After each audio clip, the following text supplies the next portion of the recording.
So good afternoon, all. Once again, we're going to hear from President Zippy Duvall of the American Farm Bureau Federation. He, of course, is known to you all, but a third-generation farmer from Georgia, in addition to a 400-head beef cow herd, for which he grows his own hay. Mr. Duvall and his wife, Bonnie, also grow more than 750,000 boilers a year. Prior to being elected AFBF president, he served for 9 years as president of the the Georgia Farm Bureau. And Scott Vanderwall, is he with us today? He will not be with us. So without further ado, then, Zippy Duvall. Mr. Duvall.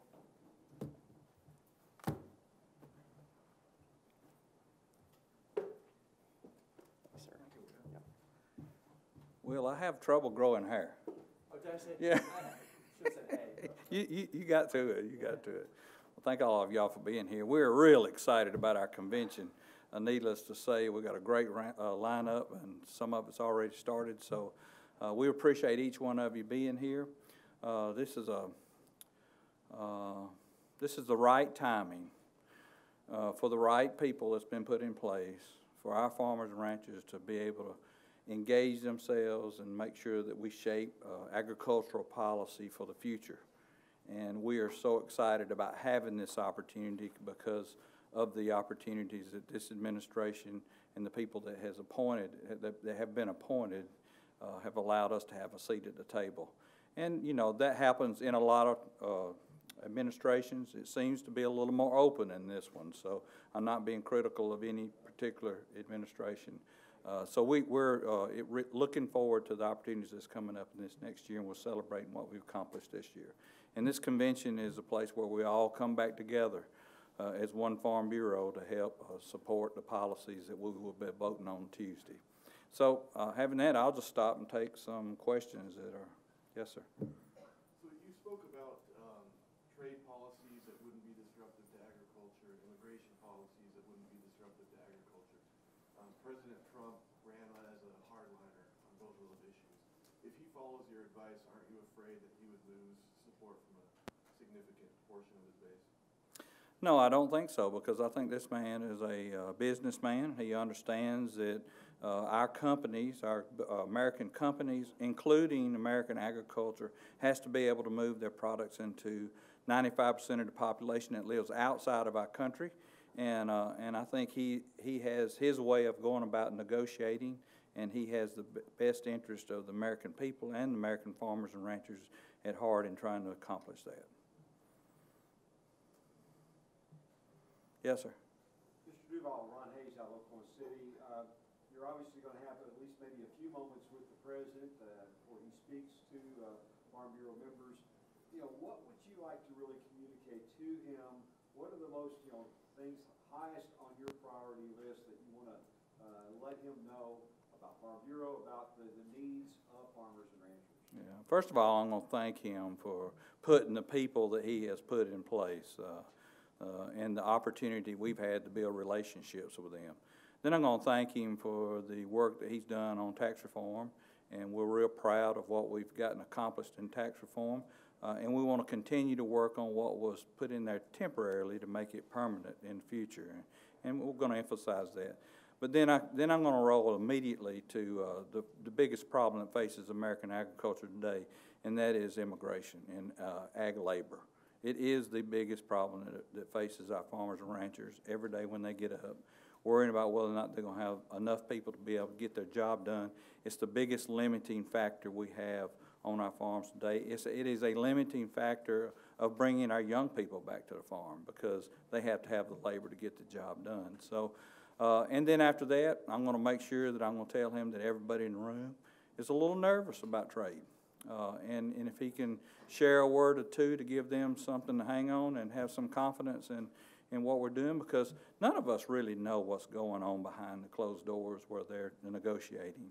All we know is this president told me in a group of 15 farmers in the Roosevelt room that we were going to be happy with what come out of it. We'd be better off with what we got. So we're going to work with him to try to make sure that happens. Yes, sir.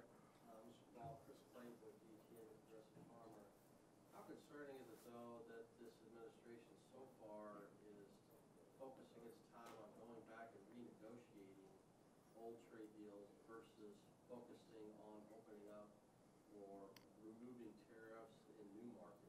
Sure. So we do have some concern about that, but we also recognize that this trade treaty is over 20 years old. It needs modernization to it, and we're encouraging to do no harm to the agricultural side of it. And we're ready to get this done, get past it, so that we can move forward on new bilaterals or multilateral trade treaties, however this president wants to do that. I will emphasize to him tomorrow that most of the population in this world does live outside our country, and we need the opportunity to sell those people, and we're really ready to work with him to get that done. If I could follow up real quick, how concerned is the Farm Bureau that maybe the U.S. is losing ground as the EU is going out and aggressively trying to make deals with Japan, with Mexico, with China, et cetera? We're very concerned about that, and we're concerned about that enough that we're encouraging for them to let's proceed and get done what we're renegotiating so we can move forward, and even continue to try to work on those before we finish up NAFTA. It's just crucially important. You're exactly right. Other countries aren't standing still. The TPP-11 group are moving forward, and we think that America ought to be the leader, not the follower, and we're going to encourage the president to be the leader and get out there, make sure that we're part of those new agreements that are going to come in the future. Thank you. Yes, ma'am. Sarah Mock with RFD TV. It seems like the president's going to focus at least some part of his speech on infrastructure and rural broadband specifically. Are there strategies or new initiatives that Farm Bureau is planning for 2018 to kind of address some of that stuff? We actually focused on that last year with our Trade Advisory Committee. We went and looked at our dams and our locks, and we looked at the lack of broadband across the country. We've looked at all the infrastructure across the country, and we have a concern about that. So if that's going to be his topic, and we think that would be part of his topic, we're real excited to have the opportunity to be the platform that he's going to announce that. You know, when you talk about being competing with the world, and why agriculture has been so successful in trading across the world, you got to look at infrastructure, because infrastructure is what sets us above everyone else. Someone may produce the commodity, but when no one country has the ability to consistently deliver it on time like we have, and it's because of our infrastructure, and it is in severe need of rebuilding, and also looking in other areas where we're concerned about. I think that research and development is part of our infrastructure, and our land-grant colleges and broadband are two big pieces that we don't talk enough about that are just as important as locks and dams and bridges and roads. Yes, ma'am. Jackie Fatco with Feedstuffs and Farm Futures Magazine. You mentioned the #1 issue is immigration. What kind of opportunities do you see to move forward on workable ag solutions for immigration? So the Goodlatte bill is a good indication that there's a desire to do something. Immigration reform, of course, we would love to just deal with agricultural labor issues first. I mean, if we could do it individually, we'd love to do that. But of course, you can't. I don't think this country is going to let us go there without talking about immigration reform. The Goodlatte bill recognizes that there's a lot of skilled workers on our farms today that are here, have come here illegally through a broken immigration system. A lot of it have no fault of theirs. And they've been here for years and years and years, and the Goodlatte bill recognizes that and gives us the opportunity to bring those people out and give them the opportunity to adjust their status. And I want to be clear, I'm talking about an adjustment of status where they could continue to provide those skill work that they're doing on our farms there. And then we need to make sure that we have a program that tear away some of the burdensome regulations that are around the H-2A program. We don't care if they do it in that program or they do it in another program. But we need something that's simple to use, that our farmers don't have to hire an HR department or a lawyer to do it for them, so that they can get the job done and have a system that's run by the Department of Agriculture where they're interested in making sure that agriculture moves forward and has the workers they need to produce the food and fiber for this country and the world. So those are the things that we're interested in getting done. And we think with Mr. Goodlatte's move is a good indication that discussion may be coming soon. We have time for 2 more questions. I'm gonna start here with the lady and I'll come back to you. Okay. Thank you. Holly Spangler with Farm Progress. You know, we spoke about tax reform briefly at the beginning. We're seeing, you know, agricultural CPAs and lawyers and estate planners all over the country digging into that and finding out what's going on in that bill and what's really there. What do you see as some of the, I guess, hidden nuggets for farmers as we dig into that bill?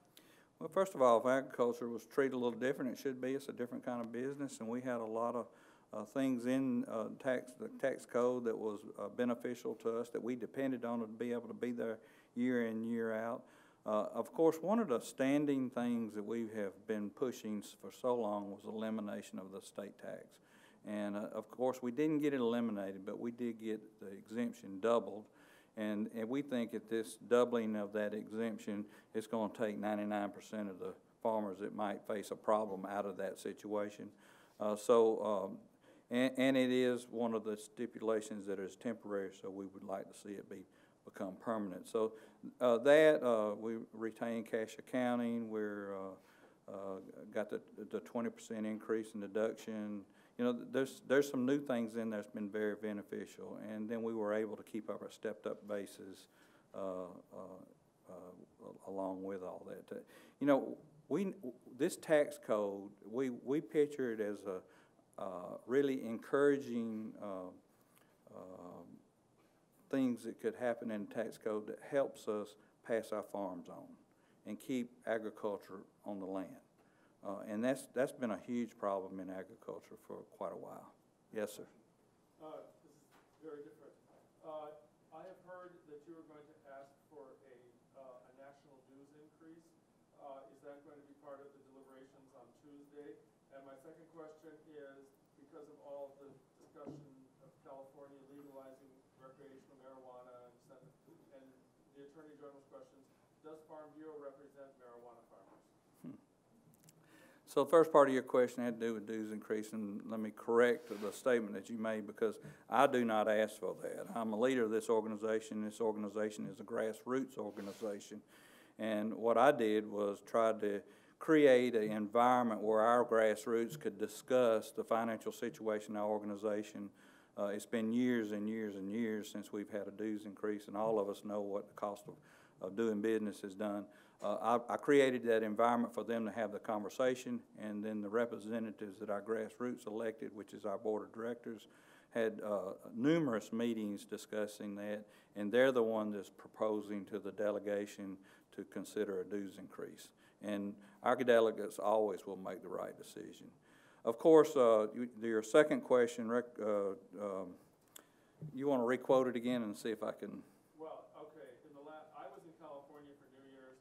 The newspapers were full of stories about the legalization of the sale of marijuana for recreational purposes.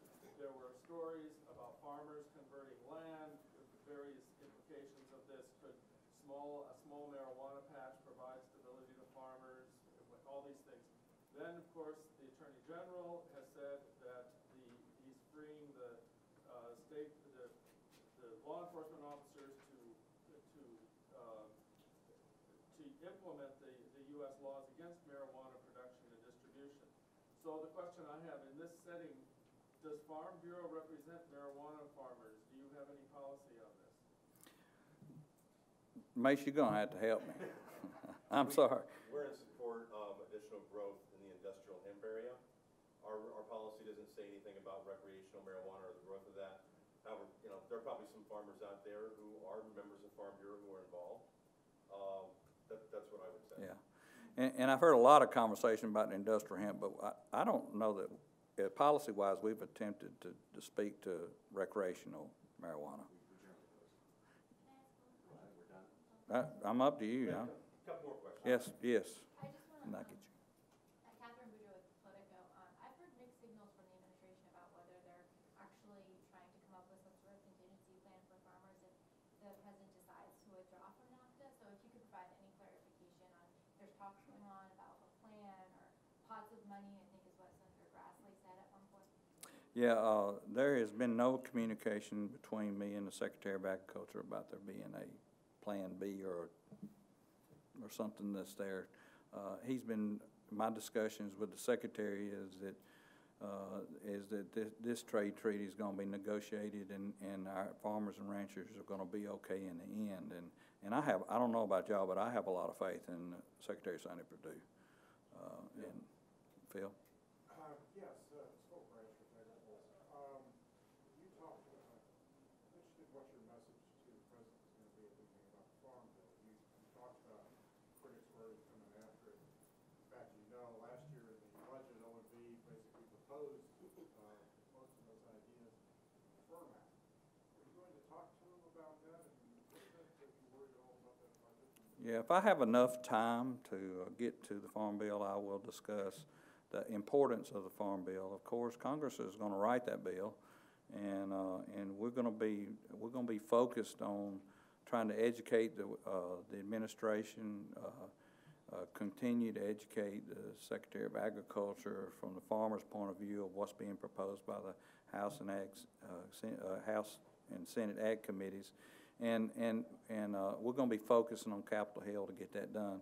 But yeah, I feel sure if my list doesn't get too long, that's right after trade, after I've talked about our labor problems and thanking him for our tax reform. So Farm Bill is crucial to us, and we need to make sure how important make sure everybody understands how important those risk management tools like crop insurance are to our farmers. And with our farm economy like it is, and our banking and lending institutions requiring proof of crop insurance before they even make an operating loan, it is crucial for us to maintain that cornerstone of the Farm Bill. Yes, sir. Don Wick, Redmond Farm Network.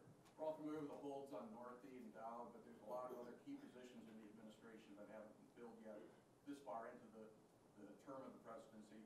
Is that a concern going into Farm Bill, trade negotiations and such? It most certainly is. I mean, you know, here we're almost a year into this administration, and we still got crucial positions that are still open. And you know, how do the administrative EPA and the secretaries of these departments, how are they doing it with one hand tied behind their back? Is just almost a miracle that they're getting their job done like they want to get it done. So, you know, we're constantly working on the Senate trying to make sure that they move forward and get these confirmations, and we're very proud that Secretary Perdue turned loose of some of our FSA appointees. I think it was last week. And we're really excited about some of the people that's been, most of the people's been appointed in those positions. So, you know, our country needs full staffing, and our people deserve it. Thank y'all. Appreciate y'all being here. Hope you enjoy our convention. And I never try to let y'all leave the room without me extending a thank you to you. You are a way for us to communicate with consumers and farmers and ranchers and everyone around. And the job you do is just stellar, and we just really appreciate you being here.